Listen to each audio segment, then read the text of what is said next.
और अब बात करते हैं खबरों की। कांग्रेस ने घोषणा पत्र जारी किया। लोकसभा चुनाव को लेकर घोषणा पत्र जारी। सोनिया खरगे ने जारी किया घोषणा पत्र। बड़ी जानकारी, न्याय पत्र के नाम से घोषणा पत्र जारी किया गया है। घोषणा पत्र में इस बार 25 तरह की गारंटी। देश में बेरोजगारी सबसे बड़ी समस्या, चिदंबरम की ओर से कहा गया है। संस्थाओं पर सवाल खड़े हो रहे हैं। इसके साथ ही 10 साल में देश को बहुत नुकसान हुआ है। ये सरकार अमीरों द्वारा अमीरों वाली, यानी कि ये जो बीजेपी की सरकार है, केंद्र सरकार पर साफ तौर पर निशाना साधते हुए कांग्रेस के घोषणा पत्र में कहा गया है कि यह सरकार जो है अमीरों की है और अमीरों वाली सरकार है। 10 साल में देश को बड़ा नुकसान हुआ है। साथ ही संस्थाओं पर भी सवाल जो है खड़े किए हैं और इसके साथ ही कहा कि देश में बेरोजगारी सबसे बड़ी समस्या है। और घोषणा पत्र में इस बार 25 तरह की गारंटी कांग्रेस की ओर से शामिल किया गया है। तो सोनिया खरगे ने घोषणा पत्र जारी कर दिया गया है। लोकसभा चुनाव को लेकर घोषणा पत्र कांग्रेस की ओर से जारी कर दिया गया है। तो न्याय पत्र के नाम से घोषणा पत्र जारी किया गया है, जिसमें साफ तौर पर उसको लेकर कहा गया है कि इस 10 सालों में जो है देश को बड़ा नुकसान हुआ है।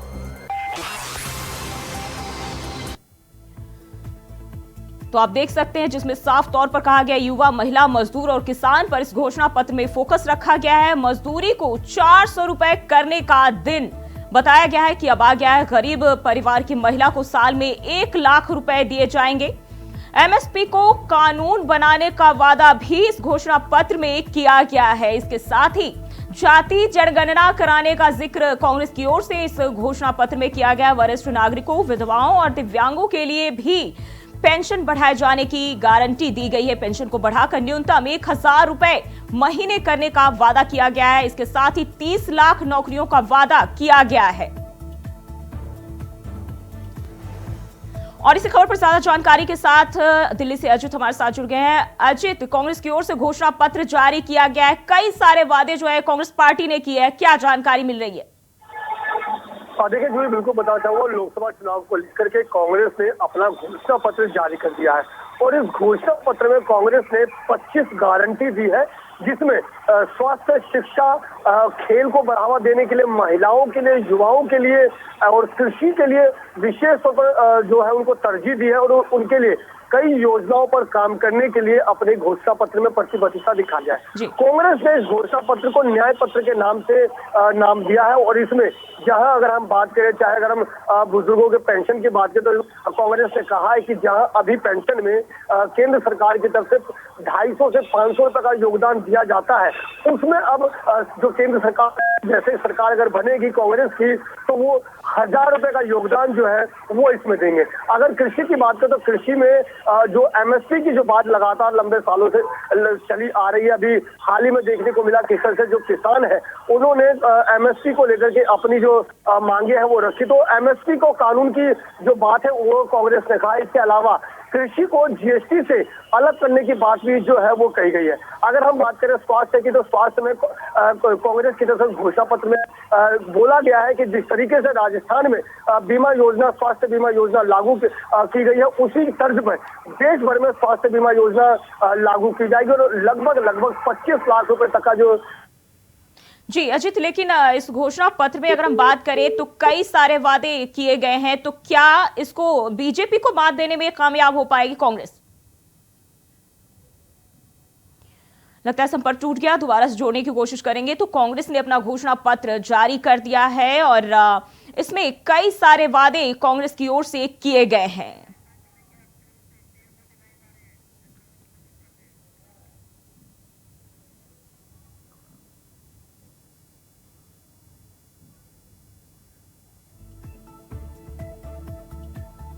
तो 48 पेज का घोषणा पत्र जारी किया गया है, जिसमें युवा, महिला, मजदूर और किसान पर मुख्य रूप से फोकस किया गया है। मजदूरी को 400 रुपए करने का दिन आ गया है।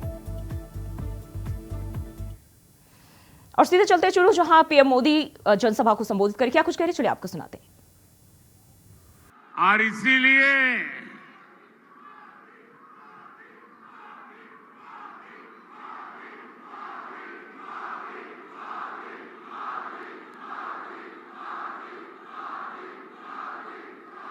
और इसीलिए राजस्थान जो ठान लेता है वो पत्थर की लकीर बन जाता है। और यही जज्बा मेरे सामने देख रहा हूं।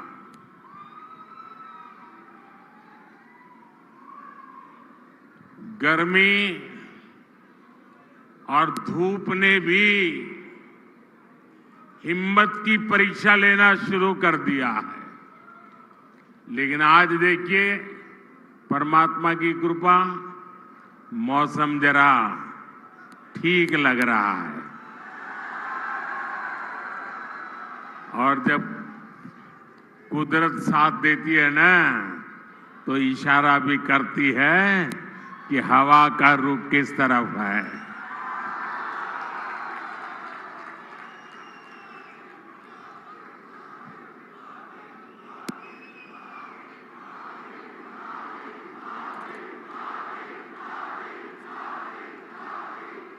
साथियों, राजस्थान का किसान, मेरे राजस्थान का नौजवान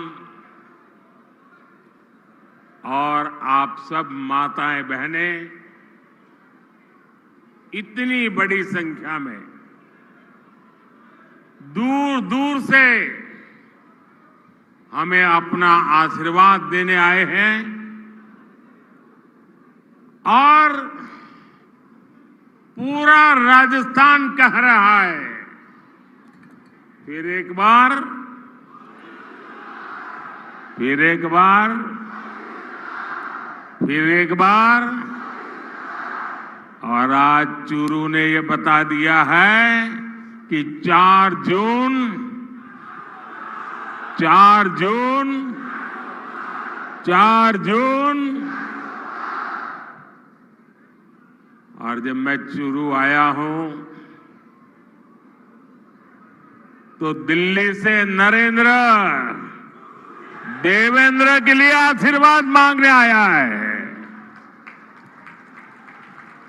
और जब नरेंद्र देवेंद्र के लिए आशीर्वाद मांगता है तो आप लोग छप्पर फाड़ करके दे देते हैं।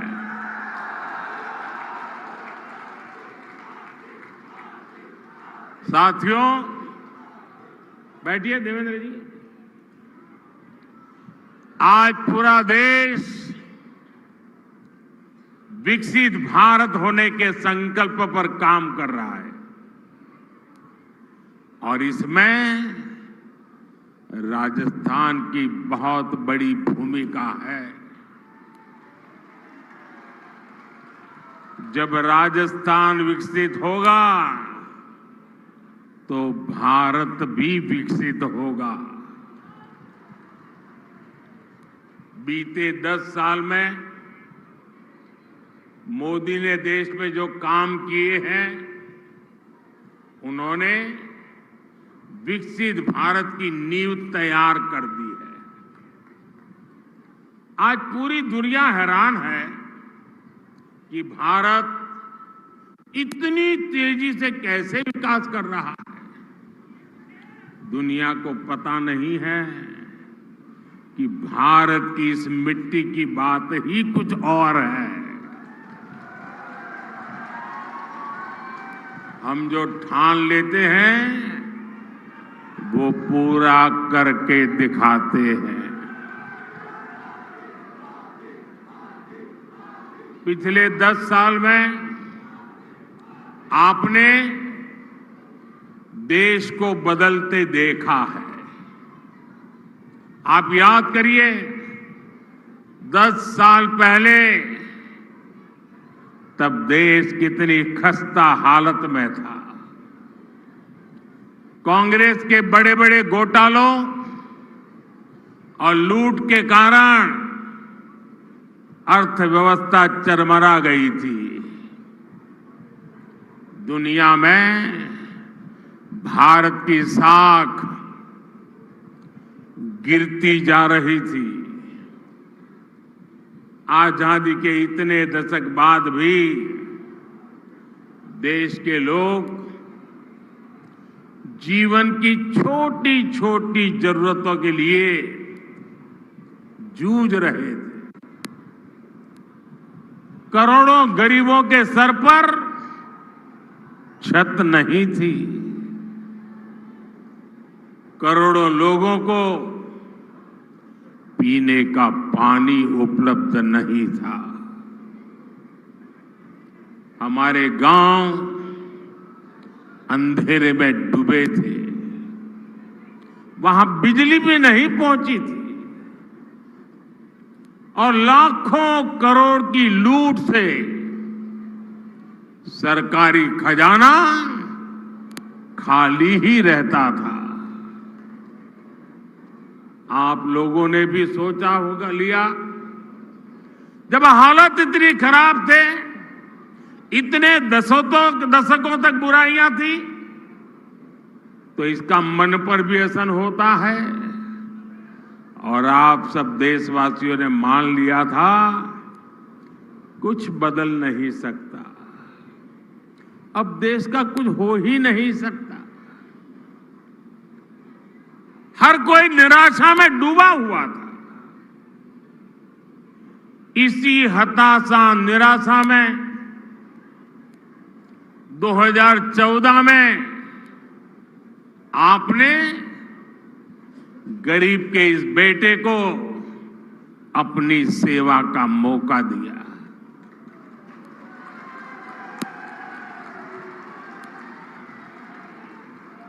हताशा निराशा ये मोदी के पास भी नहीं फटक सकती। और मैंने तय किया कि हालात बदलने ही होंगे, और मेरे लिए तो मेरा भारत मेरा परिवार है। तो चुरू से पीएम मोदी को अभी आप लाइव सुन रहे थे। और बढ़ते हैं खबरों की ओर। रांची से बड़ी खबर सामने आ रही है। कांग्रेस और आरजेडी में पलामू सीट पर तकरार। आरजेडी ने पलामू सीट से ममता भुइयां को उम्मीदवार बनाया, बड़ी जानकारी। आरजेडी ने पलामू सीट से ममता भुइयां को उम्मीदवार बनाया है। कांग्रेस ने अब तक नहीं किया सीट बंटवारे का ऐलान, बड़ी जानकारी सामने आ रही है। कांग्रेस ने अब तक सीट बंटवारे का ऐलान नहीं किया गया है। वहीं आरजेडी की तरफ से पलामू सीट पर प्रत्याशी घोषित कर दिए गए हैं। ममता भुइयां को आरजेडी ने उम्मीदवार बनाया है। तो पलामू सीट पर कांग्रेस और आरजेडी में एक बार फिर से तकरार बढ़ती हुई दिखाई दे रही। रांची से बड़ी जानकारी सामने आ रही है। पलामू सीट को लेकर आरजेडी और कांग्रेस में एक बार फिर तकरार बढ़ती हुई दिखाई दे रही है। और अब जो है ममता भुइयां को आरजेडी की ओर से उम्मीदवार बनाया गया है और पलामू सीट से उन्हें मौका दिया गया है। तो फिलहाल कांग्रेस ने अब तक सीट बंटवारे का ऐलान नहीं किया गया है। और वहीं आरजेडी की बात करें तो आरजेडी ने पलामू सीट पर अपने उम्मीदवार उतारे हैं। ममता भुइयां को उम्मीदवार घोषित किया गया है आरजेडी की ओर से। तो ये बड़ी जानकारी सामने आ रही है। कांग्रेस और आरजेडी में पलामू सीट पर एक बार फिर से रार और तकरार देखी जा सकती है। आरजेडी ने पलामू सीट से अपने उम्मीदवार उतारे हैं, ममता भुइयां को उम्मीदवार बनाया है। वहीं कांग्रेस की बात करें तो अभी तक सीट बंटवारे को लेकर किसी भी तरह का ऐलान कांग्रेस पार्टी की ओर से नहीं किया गया है। और इसी खबर पर ज्यादा जानकारी के साथ रांची से अजय कुमार पांडे फोन लाइन पर हमारे साथ जुड़े हुए हैं। अजय, अब जो है कांग्रेस और आरजेडी में रार तकरार जो है बढ़ती हुई दिखाई दे रही है। जहां एक तरफ कांग्रेस की तरफ से ऐलान नहीं किया गया सीटों के बंटवारे को लेकर, तो वहीं आरजेडी ने अपने उम्मीदवार उतार दिए, क्या जानकारी? जी बिल्कुल। देखिए, अभी कांग्रेस में आज दिल्ली में बैठक है और झारखंड के अलावा कई राज्यों की सीटों की आज घोषणा होना है, उम्मीदवारों की भी घोषणा होना है। इसके पहले आरजेडी ने अपना गठबंधन के जो एक अपना किनारा कर लिया, यानी एक साफ इशारा करता है कि जिस सीट को लेकर के लगातार आरजेडी जो है चतरा और पलामू सीट को लेकर के लगातार वो दावा कर रहा था कि ये सीट पर हमें लड़ने के लिए दी जाए, सहमति दी जाए, लेकिन हालांकि इस पे कांग्रेस ने किसी भी प्रकार की सहमति नहीं दी। अंततः ये कल देर रात में लालू प्रसाद यानी आरजेडी के सुप्रीमो लालू प्रसाद ने ममता भुइयां को टिकट दे दिया। इससे एक इंडिया गठबंधन को बड़ा झटका लगा। निश्चित रूप से आने वाला मुझे लगता है कि धीरे धीरे जो नजदीक कमी आते हुए इंडिया गठबंधन जो झारखंड में जो देखने को मिलेगा वो टूटता या बिखरता हुआ नजर आएगा। जी अजय, देखा जाए तो जिस तरह से जो है पप्पू यादव को भी कांग्रेस की ओर से अल्टीमेटम दिया गया आरजेडी के खिलाफ उतरने से, तो क्या कुछ ऐसा है यहाँ भी देखा जा सकता है? जी बिल्कुल, आप ये चीजें समझ सकते हैं कि बिहार में जिस प्रकार जिस प्रकार आरजेडी ने कांग्रेस को अपना रास्ता दिखाया है, उसी प्रकार जो आरजेडी भी अब कांग्रेस को अपनी ताकत दिखा रहा है, यानी उनको उसी तलुक से बात कर रहा है जिस प्रकार बिहार में स्थिति हुई है। आप देख सकते हैं कि अब बची है जो चतरा का है, चतरा में अब घोषणा, यानी आज भी मुझे लगता है कि देर शाम तक में कांग्रेस की घोषणा के बाद अब चतरा सीट की भी घोषणा हो जाएगी। वैसे में अगर चूंकि दो प्रतिद्वंदी है वहाँ, हाल फिलहाल में आपने देखा कि बीजेपी के गिरिराज सिंह जी आरजेडी में चले गए, तो वो अब दो दावेदार हैं। अब गिरिराज सिंह जी को अब टिकट मिले या फिर सूबे के जो मंत्री हैं आपके सत्यानंद भोक्ता, वो भी इसमें है। अगर इन दोनों में से किसी भी प्रकार का मामला अगर बनता फंसता है, अगर गिरिराज जी को टिकट मिलती है, तो कांग्रेस उस बात को ताक में रखी रहेगी कि सत्यानंद भोक्ता को टिकट देकर अपना उम्मीदवार खड़ा कर देंगे। जी, तो ये हालात कुल मिलाकर के जो पिछले बार जो 2019 के में जो चुनाव जो हुए थे लोकसभा, वैसे उसी प्रकार में बहुत बहुत शुक्रिया आपका तमाम जानकारी के लिए। तो आरजेडी की ओर से पलामू सीट पर उम्मीदवार उतारे गए हैं और ममता भुइयां को उम्मीदवार बनाया गया है। फिलहाल के लिए बुलेटिन बस इतना ही। खबरों के लिए बने रहिए इंडिया वॉइस के साथ।